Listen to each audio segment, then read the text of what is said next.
नमस्कार, श्री स्वामी समर्थ. मी राणी शिंदे आपल्या सर्वांचं माझ्या चॅनलमध्ये खूप मनापासून स्वागत करते.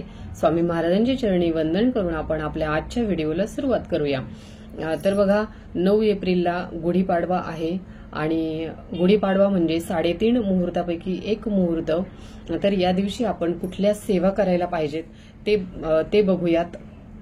3.5 मुहूर्तापैकी एक मुहूर्त म्हणजे अर्थातच आपण जर लक्ष्मी प्राप्तीच्या जर सेवा केल्या तर त्या निश्चितच जास्त फलदायी ठरतात. त्याचबरोबर काही सेवा अशा आहेत आरोग्याच्या संदर्भात, त्या सुद्धा जर सेवा आपण त्या दिवशी जर केल्या तर निश्चितच फायदा आपल्याला होतो. ठीक आहे.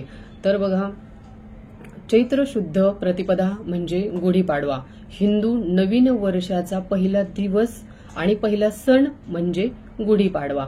3.5 मुहूर्तापैकी एक मुहूर्त म्हणजे गुढीपाडवा. तर या दिवशी आपल्याला लक्ष्मी प्राप्ती संदर्भात म्हणजे जर आपला काही आर्थिक प्रश्न असेल तर त्याच्या संदर्भात सेवा करायच्या आहेत. कुठल्या ते सांगते. आपला जर काही आर्थिक प्रश्न असेल म्हणजे घरामध्ये पैसा न येणे, आलेला पैसा न टिकणे किंवा विनाकारण खर्च होणे किंवा मग म्हणजे काहीच कारण नसताना कुठेतरी नुकसान होणे, दवाखान्यात वगैरे पैसा खर्च होणे किंवा मग विनाकारण पैसा खर्च होणे, पैशाला पैसा न लागणे, लक्ष्मी घरात न येणे, आलेली लक्ष्मी स्थिर न राहणे. तर याच्यासाठी आपल्याला काय करायचंय, सगळ्याच्या आधी गुढीपाडव्याच्या शुभ मुहूर्तावर आपल्याला आपल्या देवघरामध्ये श्रीयंत्राची स्थापना करायची. श्रीयंत्राची स्थापना कशी करायची? सुरुवातीला तर आपण अगोदर श्रीयंत्र आणायचं. श्रीयंत्र हे शक्यतो पंचधातूचंच असावं आणि श्रीयंत्र हे खूप मोठं नसावं. अगदी छोटं केंद्रामधून आपण घेतलं तर आता 700 रुपये वगैरे किंमत आहे त्याची, तर आपण ते घेऊ शकता. आणि त्याची स्थापना आपल्याला कशी करायची, तर श्रीयंत्रावरती आपल्याला श्रीयंत्र अगोदर धुवून घ्यायचं, नंतर मग पंचामृताने त्याला स्नान घालायचं आणि त्याच्यानंतर मग धुवून घ्यायचं परत एकदा. आणि हे पाणी काढून आपण तुळशीला नाही टाकायचं, झाडाला वगैरे टाकायचं. आणि श्रीयंत्राचा 16 वेळा श्रीसुक्ताने अभिषेक करायचा. त्याच्यानंतर पुसून वगैरे देवघरामध्ये सगळ्यात खालच्या पायरीवर लाल कापड टाकून त्याच्यावरती ठेवायचं आणि आपण कुंकुमार्चन करायचं. 108 कमळगठ्ठ्याची माळ घ्यायची आणि त्याच्याभोवती असं गोल गोल वेडे घालून ठेवायची. ठीक आहे. त्याच्यानंतर श्रीयंत्राचं आपण पंचोपचारे पूजन करायचं. पंचोपचारे पूजन म्हणजे अष्टगंध, हळद, कुंकू, अक्षता, फूल, धूप आणि दीप आणि खडीसाखरेचं नैवेद्य दाखवणे, एवढी आपण पूजा करून घ्यायची. पंचोपचारे पूजन आपण करून घ्यायचं. त्याच्यानंतर आपण कुंकुमार्चन करायचं. कुंकुमार्चन आपण देवीच्या खूप साऱ्या मंत्रांनी करू शकतो. त्याच्यामध्ये आपण श्रीसुक्ताने कुंकुमार्चन करू शकतो. श्रीसुक्ताच्या प्रत्येक ओवीला नमो नमः म्हणून आपण या बोटाने कुंकू अर्पण करू शकतो. म्हणजे अनामिका आणि अंगठ्याने आपण श्रीयंत्रावर एक ओवी बोलून झाली की लगेचच चिमटीमध्ये कुंकू घ्यायचं आणि नमो नमः बोलून कुंकू अर्पण करायचं. ठीक आहे. किंवा मग आपण जोपर्यंत श्रीसुक्त बोलतोय तोपर्यंत असं कुंकवाने असं थोडं थोडं थोडं थोडं कुंकू सोडत कुंकवाने श्रीयंत्रावर अभिषेक केला तरी सुद्धा चालेल. मग मंत्र आपण कुठलेही घेऊ शकता देवीचे. त्याच्यामध्ये श्रीसुक्त घेऊ शकता, विष्णू गायत्री मंत्र, लक्ष्मी गायत्री मंत्र, कुबेर मंत्र घेऊ शकता.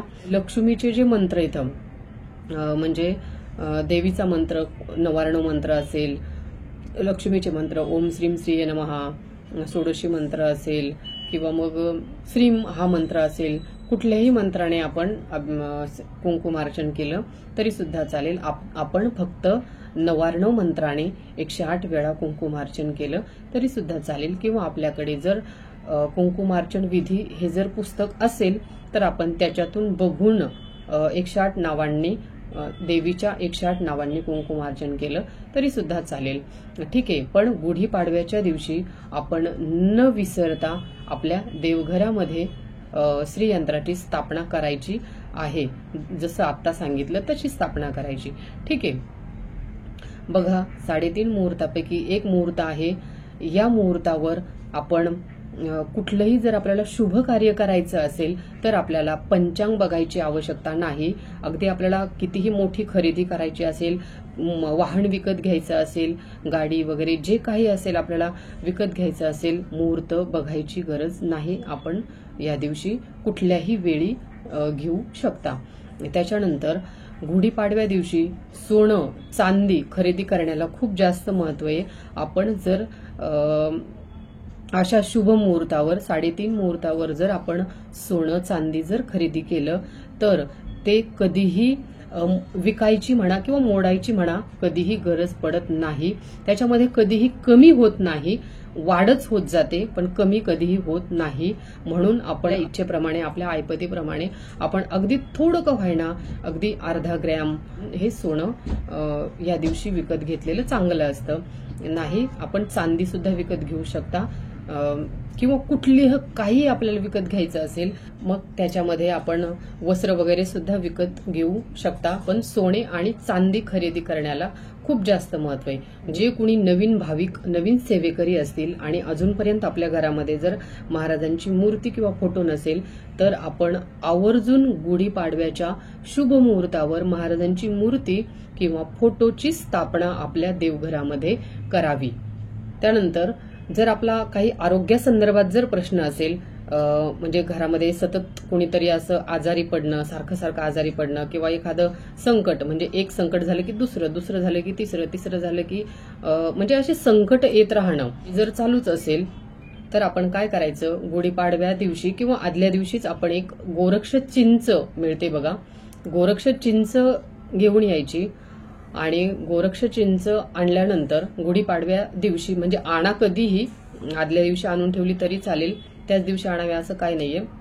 पण गोरक्ष चिंचाचं पूजन हे आपल्याला गुढीपाडव्या दिवशी करायचं.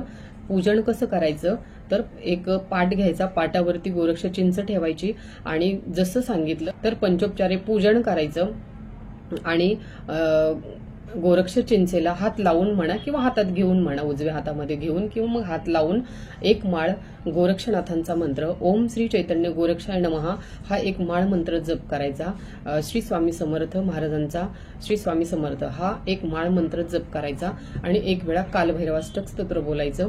आणि एवढी सेवा करून झाल्यानंतर एका लाल कपड्यामध्ये आपल्याला ही गोरक्ष चिंच बांधायची वगैरे तिथे आपल्याला लावून घ्यायचा आहे आणि त्याला आपल्याला गोरक्ष चिंच बांधून ठेवायची आहे. तर जर घरातले व्यक्ती जर आजारी पडत असतील सतत किंवा मग जर काही संकटे येत असतील सतत, एका पाठोपाठ एक संकट येत असेल किंवा जर काही बाधा वगैरे जर घरावर असेल, असं आपल्याला वाटत असेल की बाधा वगैरे आहे, तर या उपायाने निश्चित फरक पडेल.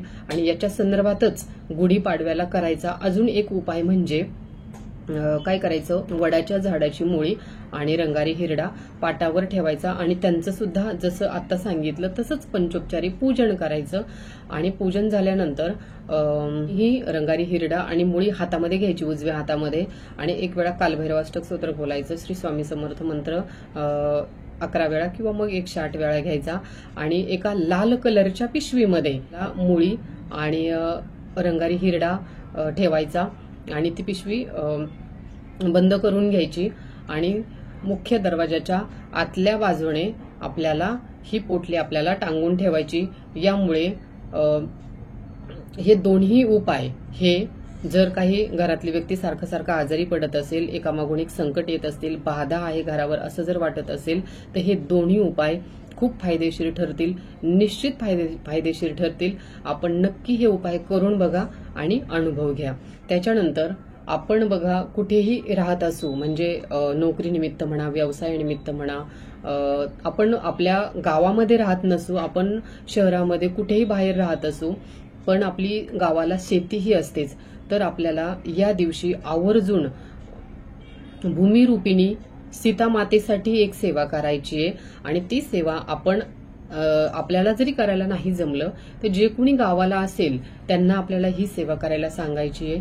कारण ही सेवा गुढीपाडव्याच्या दिवशी वर्षातून एकदा केलेलं खूप चांगलं असतं.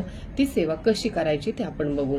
तर बघा, शेतामध्ये कुठेही थोडंसं गोमूत्र वगैरे असं शिंपडून घ्यायचं आणि एक छोटासा खड्डा करायचा आणि त्याच्यामध्ये भूसुक्त म्हणत पाण्याने अभिषेक करायचा. त्यानंतर भूमिरूपिणी सीतामातेचं पंचोपचारे पूजन करायचं आणि एका माणसाला पुरेल एवढा नैवेद्य आपण अभिषेक केला तिथे खड्डा करायचा मोठा आणि तो जो नैवेद्य आपण घेतलेला असेल एका माणसाला पुरेल एवढा नैवेद्य घ्यायचा आणि तो नैवेद्य आपल्याला त्या जमिनीमध्ये पुरायचा म्हणजेच भूमिरूपिणी सीतामातेला द्यायचा आणि भूमिरूपिणी सीतामातेला आपण विनंती करायची की आमचं पीक जे आहे ते व्यवस्थित येऊ दे.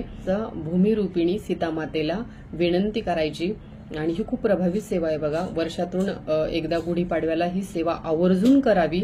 इतर दिवशी सुद्धा आपण पेरणी वगैरे करतो त्याच्या अगोदर आपण जर ही सेवा केली तर निश्चितच आपल्याला फरक दिसतो. म्हणजे पीक जे आहे ते चांगलं आलेलं दिसतं बघा.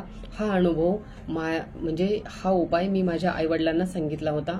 माझ्या आईवडिलांनी हा उपाय केलेला आहे आणि त्यांचं जे पीक होतं ते दरवर्षीपेक्षा चांगलं पीक त्या वर्षी आलं होतं ज्या वर्षी त्यांनी उपाय केला होता.